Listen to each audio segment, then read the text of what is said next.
தூத்துக்குடி மாவட்டம் செக்காரக்குடி அருகே அமைந்துள்ள மீனாட்சிபுரம் கிராமத்தில் வாழ்ந்து வந்த ஒரே முதியவரும் இறந்ததால் ஆள் இல்லாத கிராமமாக மாறியது.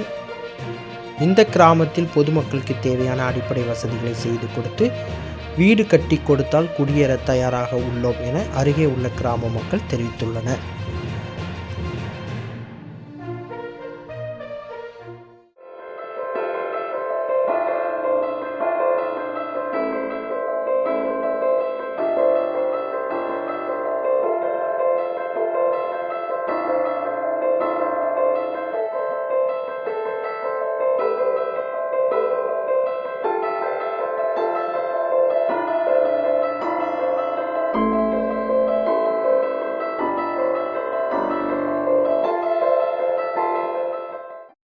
தூத்துக்குடி மாவட்டம் செக்காரக்குடி பஞ்சாயத்திற்குட்பட்ட பகுதியில் அமைந்துள்ளது மீனாட்சிபுரம் கிராமம்.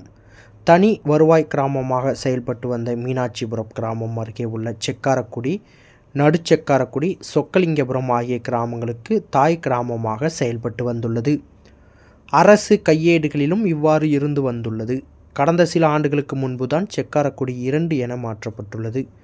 இந்த கிராமத்தில் கடந்த 20 ஆண்டுகளுக்கு முன்பாக சுமார் 300க்கும் மேற்பட்ட வீடுகள் இருந்துள்ளன. மேலும் சுமார் 1000க்கும் மேற்பட்டோர் வசித்து வந்துள்ளனர். விவசாயத்தில் செல்வ செழிப்புடன் இருந்த இந்த கிராமம் கடந்த 2006ஆம் ஆண்டு இந்த கிராமத்திற்கு அருகே பொதுப்பணித்துறை சார்பில் ஒரு குளம் அமைக்கப்பட்டது. இதன் காரணமாக அந்த கிராமத்திற்கு வந்த கூட்டு குடிநீர் திட்ட பைப்லைன் உடைப்பட்டதால் அந்த கிராமத்திற்கு குடிநீர் தட்டுப்பாடு ஏற்பட்டது. மேலும் மின் வசதி, சாலை வசதி ஆகியவை இல்லாத காரணத்தினாலும் குடிநீருக்காக 4 கிலோமீட்டர் நடந்து சென்று தண்ணீர் எடுக்க வேண்டிய நிலை ஏற்பட்டுள்ளது. இதனைத் தொடர்ந்து அந்த கிராமத்தைச் சேர்ந்த பொதுமக்கள் ஒவ்வொரு குடும்பமாக காலி செய்து பல்வேறு பகுதிகளுக்கு சென்று குடியேற துவங்கினர். மேலும் இந்த கிராமத்தில் பஞ்சாயத்திற்கு சொந்தமான தொலைக்காட்சி பெட்டி அறையில் ஒரு பெண் தீக்குளித்து இறந்தது. இதனைத் தொடர்ந்து குளத்தில் விழுந்து ஒரு பெண் மர்மமான முறையில் இறந்த காரணத்தினால் அந்த கிராமத்தைச் சேர்ந்த பொதுமக்களிடம் பீதி ஏற்பட்டு அதன் காரணமாகவும் அந்த கிராமத்தை விட்டு வெளியேறியதாக கூறப்படுகின்றது. இந்த நிலையில் கடந்த 15 ஆண்டுகளுக்கு மேலாக அந்த கிராமத்தில் கந்தசாமி என்பவர் தனது மனைவியுடன் வசித்து வந்துள்ளார். சில ஆண்டுகளுக்கு முன்பு கந்தசாமியின் மனைவி இறந்துவிட கந்தசாமி மட்டும் தனது கிராமத்தில் மீண்டும் தனது கிராம பழைய நிலைமை ஆகும் என்ற வைராக்கியத்துடன் நான் இந்த கிராமத்தை விட்டு வெளியே செல்ல மாட்டேன் என உறுதியாக இருந்து அங்கேயே வசித்து வந்துள்ளார். இந்த நிலையில் கடந்த சில நாட்களுக்கு முன்பு அவரும் வயது முதிர்வு காரணமாக இறந்துவிட்டார். இதனைத் தொடர்ந்து அந்த கிராமம் ஆள் இல்லாத கிராமமாக மாறியுள்ளது. மேலும் இந்த கிராமத்தில் கடந்த சில ஆண்டுகளுக்கு முன்பு இந்த கிராமத்தில் வசித்து வந்த தற்பொழுது கேரளாவில் வசித்து வரும் ஒருவர் மீனாட்சிபுரம் கிராமத்தில் கோவில் கட்டினாலாவது அந்த கிராமத்திலிருந்து வெளியே சென்று வசிக்க துவங்கிய கிராம மக்கள் மீண்டும் கிராமத்திற்கு வந்து குடியேறுவார்கள் என நினைத்து ரூபாய் 50 லட்சம் செலவில் பெருமாள் கோவில் ஒன்றை கட்டியுள்ளார். ஆனால் அந்த கோவிலும் தற்பொழுது மூடியே கிடக்கின்றது. அங்கே உள்ள ஒரு அம்மன் கோவிலுக்கு மட்டும் வாரத்தில் ஒரு முறை ஒருவர் வந்து குறி சொல்வதாக கூறப்படுகின்றது.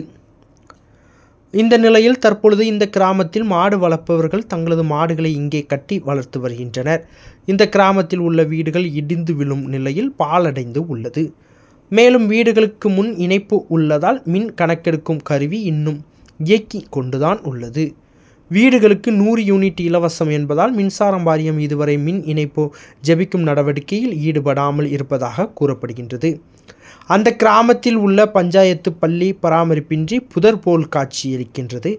மேலும் பள்ளியில் உள்ள பலகையில் 2013ஆம் ஆண்டு பள்ளி பாடம் நடத்தியிருக்கதான பலகையில் எழுதப்பட்டுள்ளது. ஆளில்லாத இந்த கிராமத்திற்கு தற்பொழுது சில மாதங்களுக்கு முன்பு அரசு சார்பில் 1,10 லட்சம் செலவில் சாலை அந்த கிராமம் வரை அமைக்கப்பட்டுள்ளது. மேலும் சில ஆண்டுகளுக்கு முன்பு குடிநீர் வசதியும் செய்து கொடுக்கப்பட்டுள்ளது. ஆனால் பேருந்து வசதி இதுவரை செய்து கொடுக்கப்படவில்லை. இந்த கிராமம் தூத்துக்குடி மாவட்டம் செக்காரக்குடி ஊராட்சி சேர்ந்தது. இங்கே 2006 வரைக்கும் பொதுமக்கள் ஒரு 300 வீடுகிட்ட இருந்தாங்க. அதுக்கப்புறம் குடிநீர் இணைப்பு இந்த கிராமத்துக்கு வரக்கூடிய கூட்டு குடிநீர் திட்டத்திலேருந்து தண்ணி வந்துக்கிட்டு இருந்தது. அது சரியாக வராதனால இந்த கிராமத்துலேருந்து ஆட்கள் கொஞ்சம் கொஞ்சமாக காலி பண்ண ஆரம்பிச்சிட்டாங்க. 4 கிலோமீட்டர் தள்ளி தான் போய் குடிநீர் இணைக்கணும் அப்படிங்கிற மாதிரி ஆகிட்டாங்க. அதனால் கொஞ்சம் கொஞ்சமாக காலி பண்ண ஆரம்பிச்சிட்டாங்க. அதுக்கப்புறம் 2011 மாவட்ட ஆட்சித்தலைவர் தலையிட்டு குடிநீர் வசதி செஞ்சு கொடுத்தாங்க. பஞ்சாயத்தோட கோரிக்கையை ஏற்று செஞ்சு கொடுத்தாங்க. அதில் இருந்து ஒரு 6 பேர் இங்கே இருந்தாங்க.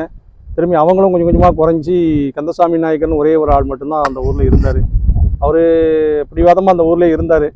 அதுக்கப்புறம் பஞ்சாயத்துலேருந்து தண்ணியெல்லாம் கொடுத்துக்கிட்டு இருந்தோம். கொஞ்சம் சாப்பாடெல்லாம் பொங்கி சாப்பிட்டுட்டு இருந்தார். விவசாயம் தான் பண்ணிக்கிட்டு இருந்தார். அதுக்கப்புறம் அவரும் இந்த கடந்த 27-28 இறந்து போனார். 2024 இப்போ இறந்து போனார். இப்போ இந்த ஊர் வந்து ஆள் இல்லாத கிராமமாக மாறிட்டுது. திருப்பியும் இந்த கிராமம் பழைய மாதிரி வரணும்னா அரசாங்கம் கவனம் வச்சு செஞ்சு கொடுத்தாங்கன்னா நல்லாயிருக்கும். திருப்பி பஸ் வசதி அந்த மாதிரி தொகுப்பு வீடுகள் கொடுத்தாங்கன்னா நிறைய மக்கள் இங்கே வர்றதுக்கு வாய்ப்பு இருக்குது. ரெண்டாவது இங்கே 1-2 பெண்கள் இறந்து போனாங்க. கிணத்துல விழுந்து ஒரு ஆள், ஒரு தீயில எரிச்சிட்டு ஒரு ஆள் இறந்து போனாங்க. அதுலேருந்து இது ஒரு பேய் கிராமம் அப்படிங்கிற மாதிரி ஒரு வதந்தி பரவிக்கிட்டே இருக்குது. அதனால் யாருமே வர்றதுக்கு ரொம்ப வச்சுட்டே இருந்தாங்க. அரசாங்கம் நினச்சா இதை ஊரை பழைய மாதிரி கொண்டு வந்துடலாம். இப்போ கூட ஒரு 1,10,00,000 ரூபாய்க்கு 14 பாலம், அந்த வரக்கூடிய பாதை 4 கிலோமீட்டரும் சரி பண்ணி தார் ரோடு அமைச்சு கொடுத்துருக்காங்க. ஆனால் ஆள் தான் இல்லை. தொகுப்பு வீடுகள் கொடுத்தாங்கன்னா அந்த ஊரில் வந்து ஒரு 50 லட்ச ரூபா சிலோட ஒரு தனிநபர் பெருமாள் கோயில் ஒன்று புதுப்பிச்சு கொடுத்துருக்காரு. அம்மன் கோயில் இருக்குது. அது வெள்ளிக்கிழமை பூஜை நடக்கும். சக்காரக்குடியிலேருந்து ஒரு ஆள் வருவார், ஒரு ஐயர் ஒரு ஆள் வருவார், வந்து பூஜை பண்ணிக்கிட்டு இருக்காங்க. எல்லாமே கிராமத்துக்குள்ளது எல்லாமே இருக்குது. ஆனால் ஆள் தான் இல்லை. அரசாங்கம் நினச்சாங்கன்னா அதை மாற்றிடலாம். இந்த சூழ்நிலை மாறும்னு நம்புகிறோம். 50 லட்ச ரூபா கொடுத்து இந்த கோயில் வச்சுருக்காங்க. எதுக்காண்டி இந்த கோயில்? அது வந்து அவர் ஆள்கள் வரும் அப்படிங்கிற நம்பிக்கையில் தான் அவர் கட்டினார். நம்ம கோயிலை ரெடி பண்ணிட்டோம்னா சாமி கும்பிட்றதுக்காக ஆள் வரும், அதை வச்சு இந்த கிராமம் வளர்ச்சி அடைஞ்சிரும் அப்படிங்கிற மாதிரி தான் அவர் நினச்சி கட்டினார். ஆனால் அந்த கணத்துக்கு ஏதாவது ஒரு வீடு கட்டி கொடுத்துருந்தாருன்னா கூட இங்கே ஏதாவது 10 பேர் இருந்திருப்பாங்க. அப்படி இல்லாமல் அவர் நினச்சி வேறு மாதிரி நினச்சிட்டாரு. அப்படியே அந்த கோயிலும் இப்போ பராமரிக்க ஆள் இல்லாமல் தான் இருக்குது.